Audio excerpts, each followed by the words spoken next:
Hello and welcome back to Just Make Stuff. We're here with a podcast episode today talking about everything that I have made since the last podcast and also my works in progress. The very first thing to mention is what I'm wearing because this is my biggest finished project this time. This is my very heavily modified Cloudberry tee.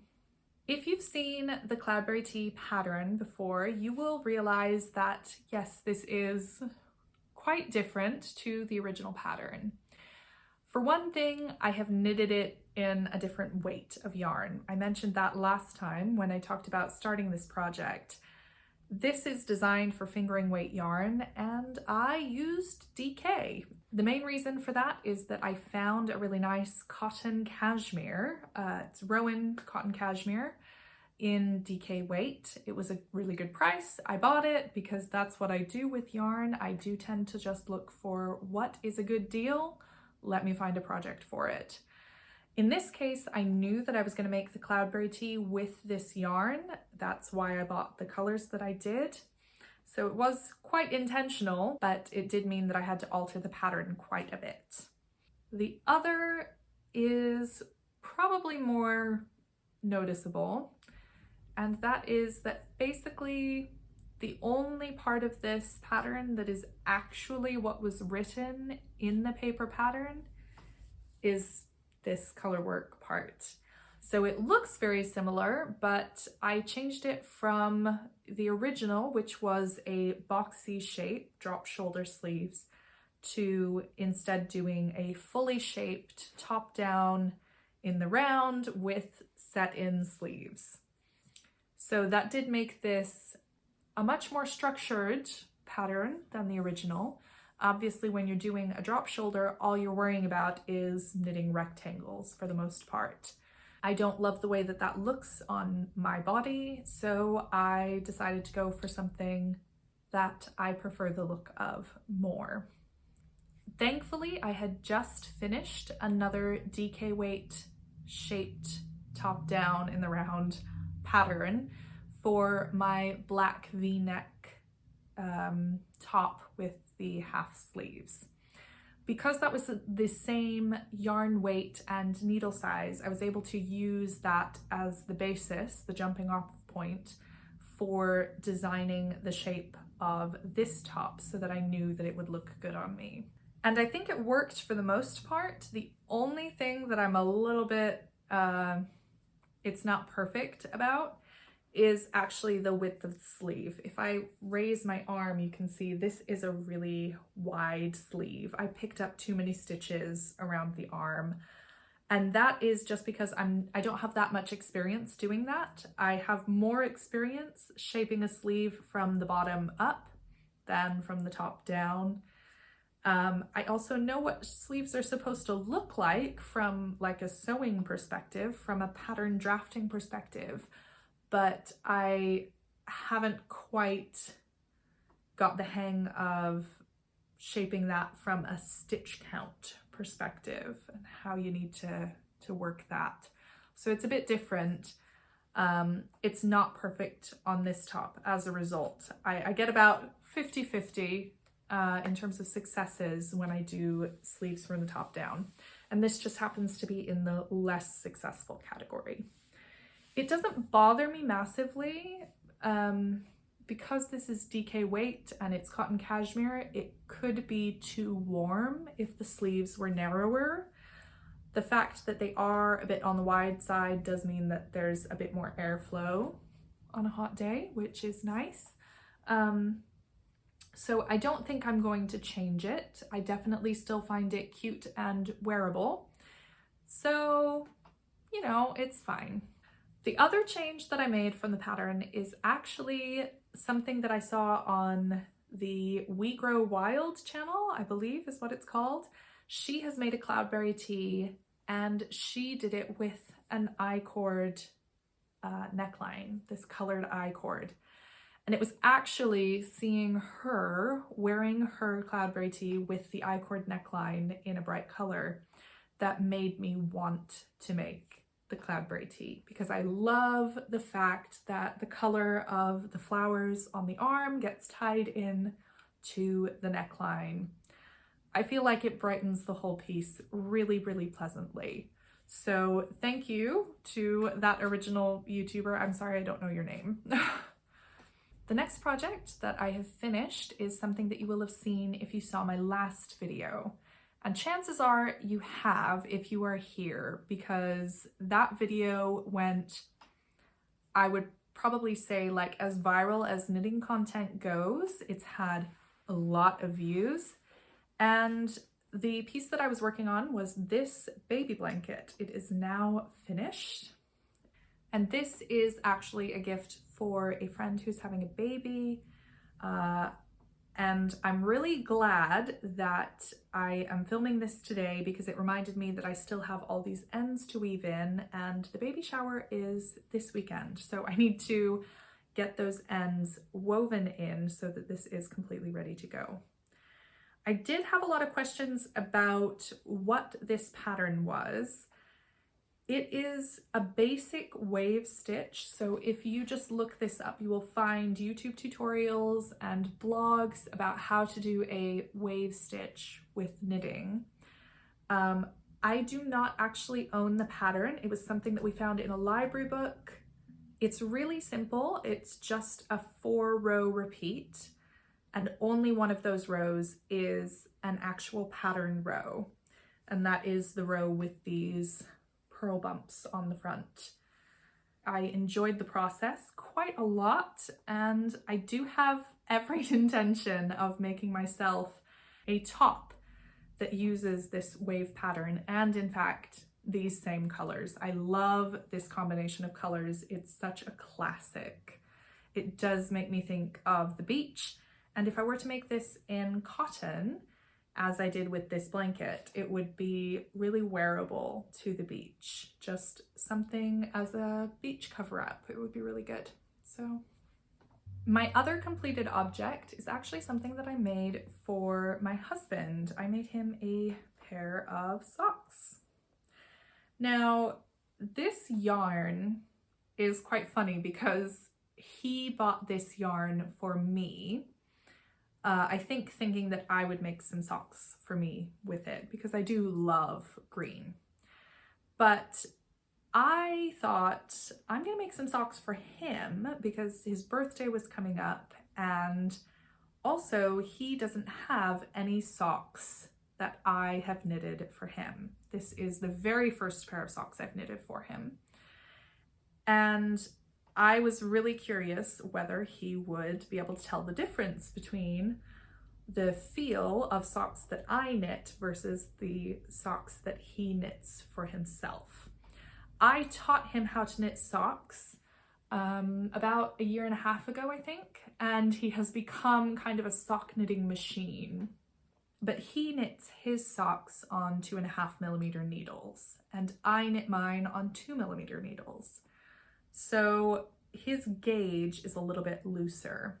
And for me, I can tell the difference on my foot between a sock that's knit with the higher stitch count on 2mm needles versus a sock with a lower stitch count knit on 2.5s. And I was really curious whether he would be able to tell the difference as well, because I know not everyone is sensitive to the way that their socks feel. I happen to be someone who is very sensitive to the way that socks feel, and in fact, before I started knitting my own socks, I would have told you I hate socks. I do not like wearing them. Now that I knit my own socks, I wear them almost exclusively, and I love them. So I made these for my husband's birthday, and he has tried them. He kind of can tell the difference. I'm not sure that it's enough of a difference that he is convinced that socks knit on 2mm needles are better. So I guess the moral of the story is, if it doesn't bother you, fine, but if socks do bother you, you can try sizing your needle down to get a bit of a finer fabric that you can't feel the stitches as much. But I really like them. I really like this color, and I do have enough of this yarn left to make myself a pair of socks of some description in this green. So that will be happening at some point. Thing that I am currently working on, and I say that with a little bit of irony, I guess, because I have not worked on this in coming up on 2 months now. But it is this Whales Road jumper that I am actually making a complete video about the making process of, because I am drafting this pattern myself, but I need to work on this in daylight so that I can film what I'm doing, at least for this part of the process. And I stopped because I needed daylight and quiet in my house in order to film the next section, which is a bit more of an extended filming session. And right at about the time that I got to this point on this jumper, everyone in my house came down with an illness, and it was kind of long. And when you have 5 people in a house and one of them gets a vomiting bug, it really does just make the rounds of the building. It was very unpleasant, and it lasted a long time. And just when everyone got well again, the kids have extra time off of school for school holidays and things. So it's been a really long time since I've been able to work on this Whales Road jumper. However, everyone is back at school now, everybody seems to be well, and fingers crossed we won't get anything else in the house, so I should be able to continue on this project sometime in the next week or 2. So hopefully you'll be seeing a video about this completed project very soon. Another project that is, I would probably say, more needles adjacent than an actual work in progress is something to use up the remaining yarn from this jumper. I have gotten super into the concept of stash busting, and part of that is due to Retro Claude, her YouTube channel. She has been using to document her stash busting attempts.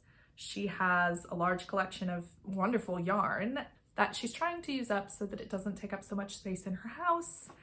And I've gotten really, really into it. I'm a big fan of her channel and of that series especially.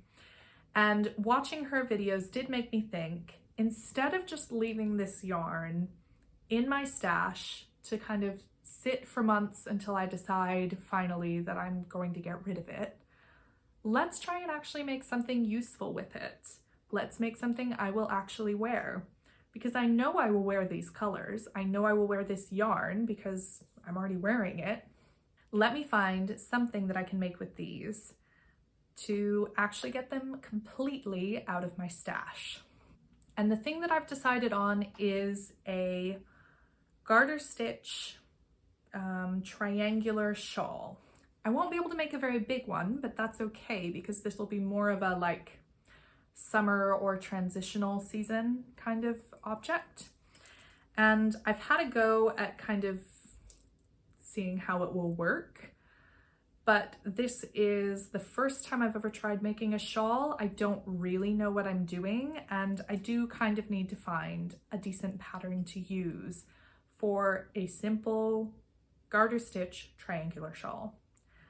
And then I will be able to have a go, and this will probably come together really quickly once I actually figure out what I'm doing in terms of finding a pattern and getting started with it. And it's not very much yarn, so again, should be very quick. But that one I would say is needles adjacent. Hopefully I will get that done reasonably quickly because I would love to have something that I can put on, some kind of neck accessory that I have knitted. I have another work in progress that is kind of a reaction to the fact that I couldn't work on my Whales Road jumper in the evenings. So I cast on a jumper for one of my sons. And this is just going to be quite a basic jumper. I'm going to do it as a top down in the round, but with set in sleeves. And I admit I don't completely know what I'm going to do for this one. It was really cast on because I wanted to be knitting something and I didn't have something like this to work on, some kind of plain stockinette vegetate in front of the TV pattern. So I did just cast this on without having a huge idea of where this project is going. However, I don't think that's going to stop me from finishing it. It's just a question of sitting down and working through the details, and that should come together pretty quickly once I actually sit down and get the work done on it. My last work in progress is, of course, socks. I always have a pair of socks on the go because they are the easiest thing to carry around with me. So if I'm off to do something where I just have to sit and watch someone else doing something, I can take my sock knitting with me. It doesn't take up much space and it doesn't have a lot of yarn flying around. In this case, I am thinking about wanting to wear hand knitted socks year round. Now, if you have worn a lot of wool, you do know that it gets quite warm in the summer. When you're wearing wool, it's not really the best option to have just a straight up stockinette wool item on your body when it's really hot. However, it did cross my mind that in order to make wool socks more summer appropriate, I could do lace. I had a good look online to see if I could find lace patterns for socks, and I couldn't really find anything. I don't know if I'm looking in the wrong places or whether I'm just being too picky about what I want from some lacy socks. But either way, I decided that I would develop my own pattern for lacy socks, and this is what I came up with in the first instance. So this has a lace pattern on the top of the foot, and then it goes all the way around the ankle, and then it's solid stockinette on the bottom. And it's just a short sock, nothing too tall. We don't want to be making ourselves too warm in the summer. This is a lace pattern that I have done before for my headscarf last year, and it's a really easy one to do now that I know a bit more about lace pattern writing. I did have some issues last year when I was doing it because I hadn't really done much in the way of lace, but with a little bit more experience writing up a lace pattern, I was able to get something that I think will be easily reproducible, and I'm really excited about this sock. However, a couple weeks ago, we went into a local yarn shop, the same one actually where we picked up this green hand dyed, and I saw a skein of yarn that just screamed lacy socks to me, and this is the yarn in question. This is a really interesting combination of kind of a light brown, a pink, purple, almost black in this gradient or stripe. I don't know quite what this will knit up to, but when I saw it in the shop, the first thing that I thought was, oh, heart lace socks. That would be really, really cute in this purpley, pinky, light brown. So I came back and I had to figure out how to make a lace pattern that looked like hearts. I am testing it on this same white sock yarn that I did the first sock in, and actually the idea of doing heart lace socks caught my attention so profoundly that I haven't even made the second sock to match this one. I just launched straight into making a heart patterned lace sock. So I have experimented a bit with this, and I think I've come up with kind of the smallest heart pattern that you can. You can't see it very well when it's just laid flat, but when you stretch it out, it's more visible that it is actually a heart.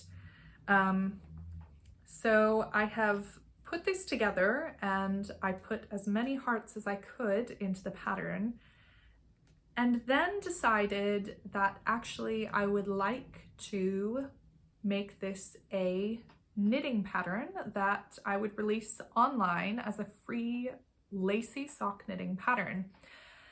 And the pattern would include both of these because I think it is a real crying shame that there are not Lacy sock patterns online. I think that that is something that we should have more of.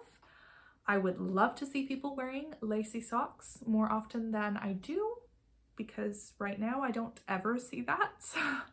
But the issue for me is that I knit on 2mm needles, and most people knit on 2.5s. And if you knit on 2mm needles, you get more stitches into each round or onto each needle. So because I do so many stitches, I'm able to get 2 repeats of the heart lace onto each needle, so 4 repeats onto the top of the sock. If I want to make this pattern useful for other people who knit on 2.5mm needles, it will need to be that there are only 2 columns of hearts on the top of the foot. That way you would have 1 heart lace repeat per needle, and then you would have 4 around the ankle. But I am very excited about this pattern. I think it's really cute. I think both of them are really cute. I like them a lot. I'm looking forward to testing this on either 2.5mm needles or in a smaller size for a child, so I can test how it will look with fewer hearts. And that would be then, as I said, more useful for other people. But my plan is to write up a pattern in the next week or so, and to find some people who would be interested in test knitting Lacy socks. So if you are a sock knitter, especially if you have a bit more experience, and you're not going to be worried by the idea of casting on from the toe up or knitting lace for socks, then please do drop a comment below to tell me that you would be interested in doing test knitting for these socks, and I will try to get back to you to give you a link to a test knit. I don't know how to do this. I've never written a pattern before that I have released to people, so this is very much a first for me. I don't know how to make it all work. I'm going to try to figure that out. I will probably host the test knit on Ravelry, and I don't know. If you have thoughts about how to host a test knit, you could drop those in the comments as well, because I do not know what I'm doing in this aspect. I'm good at knitting. I'm not necessarily good at all of the other things that go into publication. So test knitters, please feel free to let me know if you would like to do that. There will be no compensation for this. I know it's becoming more of a thing for people to want to compensate test knitters. However, because this is intended as a free pattern just to give the community an opportunity to actually knit lace socks without having to develop a pattern themselves, there wouldn't be any pay for this, and I wouldn't be able to provide any yarn. It really is just about kind of making this option available to the community. So wish me luck in writing a pattern for the first time, and also good luck to you in all of your knitting endeavors. I hope that the weather is good where you are and you're able to enjoy some sunshine and flowers, and maybe even some April showers, I guess, if we have to. Have a great one and happy knitting. Bye.